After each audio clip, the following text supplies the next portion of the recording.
UN के हालिया data के मुताबिक पाकिस्तान में 1 करोड़ खवातीन जिनकी उम्र 35 साल से ज्यादा है वो शादी की मुंतजर हैं। और इसी तरीके से एक डेटा और आया कि पाकिस्तान दुनिया में पॉपुलेशन के लिहाज से छठे से 5वें नंबर के ऊपर आ गया है। जहां 1 करोड़ खवातीन की शादी नहीं हुई, वहां पर जो शादियां हुई उनमें पॉपुलेशन की भरमार है। लेकिन ये वीडियो किसी तरीके से पॉपुलेशन के ऊपर नहीं है, बल्कि जिन खवातीन की और जिन मर्दों की शादियां हुई हैं उनमें 64% यानी 64% कजन की आपस में शादियां हुई हैं, जिन्हें हम डॉक्टर साइलेंट पेंडेमिक कहते हैं। आज हम इस वीडियो में बात करेंगे कि कजन मैरिज को साइलेंट पेंडेमिक क्यों कहा जाता है और कजन मैरिज में हमारी सोसाइटी का क्या किरदार है। ज्यादातर फैमिलीज के अंदर कजन मैरिज करने के कुछ मकासद और कुछ अहम होते हैं। उसके अंदर जो पहले नंबर के ऊपर होता है खानदानी रस्म रिवाज। ऐसी बहुत सारी फैमिलीज हैं जो कजन मैरिज करती हैं और जब उनसे पूछा जाता है तो वो यही कहते हैं कि खानदानी रस्म रिवाज है, ताकि ब्लड पूल एक रहे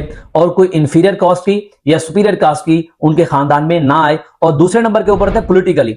ऐसी बहुत सारी फैमिलीज है जो पॉलिटिकली पावर अपने एक खानदान के अंदर रखना चाहती हैं, वहां पे कजन मैरिज बहुत देखी गई है, ताकि जो पावर शेयर है वो ना हो और आपकी जो पावर है वो किसी एक खानदान में रखी जाए। और तीसरे नंबर के ऊपर होता है फाइनेंशियली या वेल्थ वाइज। ऐसी बहुत सारी फैमिलीज और बहुत सारे खानदान हैं जो ये चाहते हैं कि उनका पैसा किसी एक खानदान से दूसरे खानदान में ना जाए।